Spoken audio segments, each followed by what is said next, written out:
কয়েক বছরে 40% সংখ্যাটা মনে রাখবেন, বেকারত্বের হার কমিয়েছি। যেখানে বিজেপি বলেছিল তারা প্রতি বছর 2 কোটি করে চাকরি দেবে, তারা দিতে পারেনি।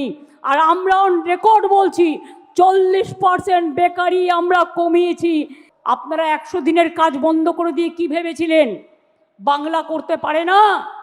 আজকে আমরা কর্মশ্রী করেছি, তার মধ্যে দিয়ে 77 লক্ষ জব কার্ড হোল্ডারদের আমরা কাজ দিয়েছি এবং প্রায় 83 কোটির বেশি শ্রম দিবস আমরা তৈরি করেছি। বাংলা থেকে কোনো ইন্ডাস্ট্রিয়ালিস্টকে চলে যেতে হয়নি, বরঞ্চ ইন্ডাস্ট্রিয়ালিস্ট আসছে। তার কারণ হচ্ছে বাংলায় ব্যবসা বাড়ছে, বাংলায় দেউচা পাঁচমি হচ্ছে, বাংলায় তাজপুর বন্দর হচ্ছে, বাংলায় আইটি সেলে 1 নম্বর জায়গা পেয়েছে, বাংলায় জগন্নাথ ধাম হয়েছে। বেকারত্ব কমছে কিভাবে?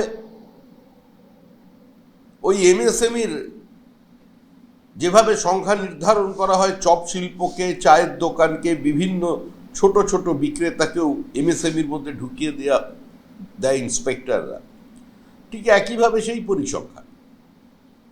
গত 11 বছরে কত পরিযায়ী শ্রমিক পশ্চিমবঙ্গ ছেড়ে ভিন রাজ্যে কাজ করছেন? মুখ্যমন্ত্রী উত্তর দিন।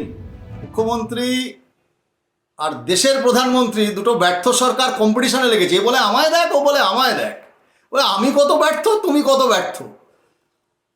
যিনি বলছেন মাননীয় মুখ্যমন্ত্রী নরেন্দ্র মোদীকে, তিনি তো দেশের লোকের সাথে ভাওতা দিয়েছেন বছরে 2 কোটি বেকারের চাকরি দেবো বলে। 10 বছরে অশ্বডিম্ব প্রসব হয়েছে। আর এই রাজ্যে 14 বছরে এই ঘরে ঘরে চাকরি, ডবল চাকরি বলে বেকারদের চাকরি চুরি হয়ে গেছে।